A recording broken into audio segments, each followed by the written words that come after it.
अस्सलाम वालेकुम and welcome to my channel Paklogy. So आज की इस वीडियो में जो हम डिस्कस करेंगे वर्ल्ड वॉर 3 के सबसे सेफ कंट्रीज जिनको कंसीडर किया जाता है। और तो सबसे पहले हम ये जान लेते हैं कि वर्ल्ड वॉर होती क्या है। तो वर्ल्ड वॉर अगर हम देखें तो सबसे पहले वर्ल्ड में जो वॉर स्टार्ट हुई थी वो स्टार्ट हुई थी 1914 में, और इसका जो टाइम पीरियड था वो 1918 तक का था, जो कि 4 साल का बनता है। और अगर हम वर्ल्ड वॉर 1 का की वजह देखेंगे वर्ल्ड वॉर 1 हुई कैसे, तो इसकी जो वजह है वो आर्चड्यूक फ्रांस फर्डिनेंड के असेंशन की वजह है, जिनके कत्ल के बाद एक पूरे वर्ल्ड में वॉर डिक्लेयर हो गई, जो कि जिसका टाइम पीरियड 4 साल था। और इसमें तकरीबन 17 मिलियन पीपल इस वॉर के विक्टिम्स बने थे। और फिर अगर हम वर्ल्ड वॉर 2 के बारे में देखें तो वर्ल्ड वॉर 2 जो थी एक बहुत ही गेम चेंजर थी। इसमें तकरीबन 50 to 70 मिलियन पीपल्स इसके विक्टिम्स बने थे। और अगर इसमें हम गेम चेंजर देखें तो गेम चेंजर है अमेरिका। इसका जो टाइम ड्यूरेशन था वो था 6 ईयर्स। और ये किस वजह से स्टार्ट हुई थी? ये सबसे पहले स्टार्ट हुई थी जर्मनी की वजह से, जब जर्मनी ने पोलैंड पर वॉर स्टार्ट कर दी थी। और फिर पीछे यूनाइटेड किंगडम ने हिटलर नाजी पे भी वॉर डिक्लेयर कर दी थी, तो जिसकी वजह से एक पूरे वर्ल्ड में वर्ल्ड वॉर 2 डिक्लेयर हुई। और अगर हम देखें 1945 में जब अमेरिका ने जापान पे न्यूक्लियर वेपन से अटैक करा, तो जिसकी वजह से वर्ल्ड ने एक आवाज़ उठाई और वर्ल्ड वॉर 2 ख़त्म हुई। अब वर्ल्ड वॉर 2 ख़त्म होने की जो वजह है वो भी अमेरिका ही बनती है, क्योंकि जब इसके पास न्यूक्लियर वेपन आ गए तो जो डिटेंशन था उसका जवाब ही नहीं मिलता। और अगर आप रिटेंशन कहते हैं या रिटेलियन कहते हैं, जब उसका कोई जवाब नहीं मिला तो वर्ल्ड वॉर 2 ऑटोमेटिकली ख़त्म हो गई। फिर पूरी दुनिया ने वर्ल्ड वॉर के विक्टिम्स को देखा और वर्ल्ड वॉर के विक्टिम्स को स्टडी करा, तो तकरीबन 70 मिलियन पीपल्स जो हैं इस वॉर के विक्टिम्स बने।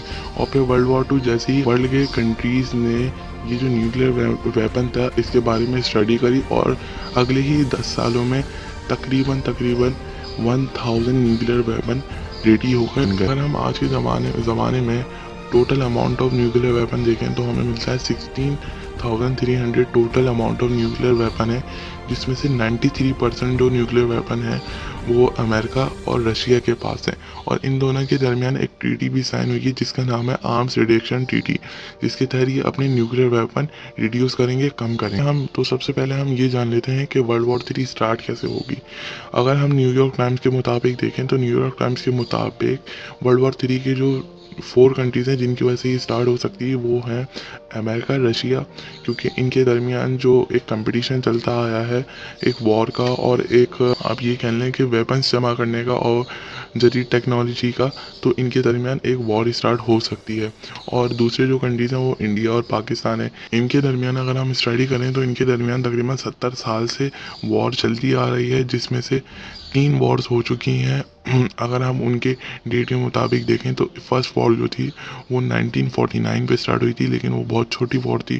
फिर 1965 फिर 1973 में वॉर स्टार्ट हुई। और लेकिन अब जो वॉर स्टार्ट होगी वो जाहिर सी बात है न्यूक्लियर वेपन पे सब कुछ बेस्ड होता है, तो न्यूक्लियर वेपन की वॉर होगी। और फिर ये वॉर वर्ल्ड में वर्ल्ड वॉर 3 डिक्लेयर करेगी। तो अब हम ये देख लेते हैं कि कौन से ऐसे कंट्रीज़ हैं जिनको बहुत ही सेफ कंसीडर किया जाता है वर्ल्ड वॉर 3 के दौरान। तो नंबर 5 पे आता है यूएसए। दी गार्डियन के मुताबिक यूएसए एक ऐसा पहला वाहिद कंट्री है जिसने न्यूक्लियर वेपन से बचने के लिए अंडरग्राउंड बंकर्स बनाए। और ये जो बंकर्स हैं ये लार्ज अमाउंट में बंकर्स बने हुए। लेकिन ये यूएसए की एक, अगर हम हिस्ट्री में जाएँ तो ये यूएसए की एक आदत है कि वो जितने भी अपने सीक्रेट वेपन्स होती है वो वर्ल्ड के सामने नहीं लाती। तो अगर हम यूएसए की मिलिट्री कैपेबिलिटीज़ को देखें तो यूएसए एक वाहिद ही ऐसा कंट्री है जो न्यूक्लियर वेपन बनाने के बाद इससे बचने के तरीके भी ढूंढता रहता है। अगर हम यूएसए की मिलिट्री की तरफ देखें तो यूएसए की मिलिट्री जो है टॉप 5 मिलिट्रीज़ में आती है, और इसके पास जदीद टेक्नोलॉजी और जदीद मिसाइल सिस्टम की वजह से इस कंट्री को न्यूक्लियर मिसाइल से बचाया जा सकता है। अब आप ये सोच रहे होंगे कि यूएसए, तो आपने जैसे कि मेरी वीडियो में देखा कि यूएसए उन कंट्रीज़ में आता है जो वर्ल्ड वॉर 3 डिक्लेयर कर सकते हैं। लेकिन अगर हम देखें तो यूएसए की मिसाइल कैपेबिलिटी की वजह से और इसके अंडरग्राउंड बंकर्स की वजह से और लार्ज अमाउंट में इसको इस नंबर पे इसी वजह से लाया गया। अगर हम नंबर 4 पे देखें तो नंबर 4 पे आता है न्यूजीलैंड। तो अगर हम न्यूजीलैंड की ज्योग्राफिकल लोकेशन देखें, न्यूजीलैंड की जो ज्योग्राफिकल लोकेशन है इसको बहुत ही इम्पोर्टेंस देखती है, क्योंकि इसके दरमियान जो है वो चारों तरफ पानी है और अगर इसके हम रिसोर्सेज के बारे में देखें तो इसके पास एक large amount of hydro electricity generator है, जिसकी वजह से अगर पूरे वर्ल्ड में इलेक्ट्रिसिटी कट डाउन हो जाती है तो न्यूजीलैंड एक वाहिद ही ऐसा कंट्री होगा जो कि अपने हाइड्रो इलेक्ट्रिसिटी पावर प्लांट से इलेक्ट्रिसिटी जनरेट करे। और अगर हम इसके फर्टाइल सॉइल के बारे में बात करें और इसकी फर्टिलिटी के बारे में बात करें तो न्यूजीलैंड जो है अपनी फर्टिलिटी में सारे इससे आगे है, और ये नंबर इसकी जो रैंकिंग है नंबर 4 पे आता है पीसफुल स्टेट में। तो न्यूजीलैंड जो है वो कंसिडर किया जाता है सबसे सेफेस्ट कंट्री में जो कि न्यूक्लियर वेपन से बचा सके। अगर हम नंबर 3 पे देखें तो नंबर 3 पे आता है ऑस्ट्रेलिया। इसकी ज्योग्राफिकल इंपॉर्टेंस और इसकी नो इन्वॉल्वमेंट इन वॉर की वजह से इसको कंसिडर किया गया है सेफेस्ट कंट्री में। तो अगर हम ऑस्ट्रेलिया के फर्टिलिटी के बारे में देखें तो इसकी फर्टिलिटी न्यूजीलैंड और बहुत सारी ऐसी चीज़ें जो रिजेंबलेंस करती हैं ऑस्ट्रेलिया और न्यूजीलैंड में। तो अगर हम ऑस्ट्रेलिया की नो इन्वॉल्वमेंट वॉर की तरफ देखें तो ऑस्ट्रेलिया एक वाहिद ही ऐसा मुल्क है जो ना ही कहीं वर्ल्ड वॉर 1 में उसकी इन्वॉल्वमेंट मिलती है, ना ही कभी वर्ल्ड वॉर 2 में इसकी इन्वॉल्वमेंट मिलती है। सबसे बड़ा इसका जो ज्योग्राफिकल लोकेशन है और इसको जो इम्पोर्टेंस मिलती है उससे ये है कि इसके चारों तरफ पानी है। और अगर हम इसके लोकेशन और इसके सिटीज़ वाइज देखें तो इसके जो सिटीज़ हैं वो बहुत डिस्टेंस पे बने हुए हैं, जिसकी वजह से अगर न्यूक्लियर अटैक होता भी है तो इतने लोग इस न्यूक्लियर अटैक के विक्टिम नहीं बनेंगे। तो फिर अगर हम नंबर 2 की बात करें तो नंबर 2 पे आता है Fiji, Kiribati and Marshall island. अब इनका जिक्र मैंने क्यों किया है क्योंकि 320 आइलैंड पे बना हुआ है। और अगर हम फ्यूजी एंड मार्शल आइलैंड की तरफ देखें तो ये तीनों आइलैंड जो हैं एक ट्रायंगल शेप में हैं जो कि एक दूसरे से 2000 माइल्स दूर है।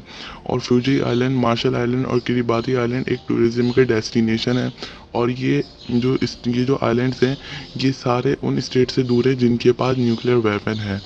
तो अगर हम इसके बारे में देखें तो ये है लेस पॉपुलेटेड एरिया है और लेस पॉल्यूटेड एरिया भी है। तो अगर हम फ्यूजी आइलैंड को अगर हम स्टडी करें तो हमें मालूम होता है कि फ्यूजी आइलैंड जो है वो टूरिज़्म का डेस्टिनेशन के साथ साथ इसके पास नेचुरल रिसोर्सेज भी बहुत सारी हैं और इसके पास नेचुरल रिजर्व्स भी बहुत सारे हैं, नेचुरल फूड्स भी बहुत सारे हैं। तो अगर आप ये कंसीडर करें कि अगर वर्ल्ड में एक तरीके से खाने का बहरान पैदा हो जाता है तो ये आइलैंड्स ऐसे हैं जिनके पास खुद के फ्रूट्स क्रॉप्स और वेजिटेबल्स हैं। और अगर हम इनके फ़िशिंग के बारे में बात करें तो Fiji, Kiribati and Marshall island उन आइलैंड पे आते हैं जहाँ पे सबसे ज़्यादा फ़िशिंग की जाती है। तो यहाँ पर ये थे नंबर 2 पे फ्यूजी, किरिबाती एंड मार्शल। अब हम नंबर 1 की बात करेंगे कि नंबर 1 पे कौन सा ऐसा कंट्री है जो सबसे सेफ़ कंसीडर किया जाता है, तो वो है स्विट्ज़रलैंड। तो हम स्विट्ज़रलैंड के बारे में बात करें तो ये स्विट्ज़रलैंड जो है वो लैंड लॉक कंट्रीज़ में आता है जिनके एतराफ़ कोई भी पानी नहीं है। लेकिन अगर हम स्विट्ज़रलैंड की हिस्ट्री में जाएं तो स्विट्ज़रलैंड ने अभी तक एक ही वॉर में पार्ट लिया है जो कि नेपोलियन के खिलाफ जो इनकी वॉर थी, और ये जो वॉर थी वो 1815 में थी। उसके बाद स्विट्ज़रलैंड एक वाहिद ही ऐसा कंट्री है जिसने किसी भी वॉर में इन्वॉल्वमेंट नहीं ली।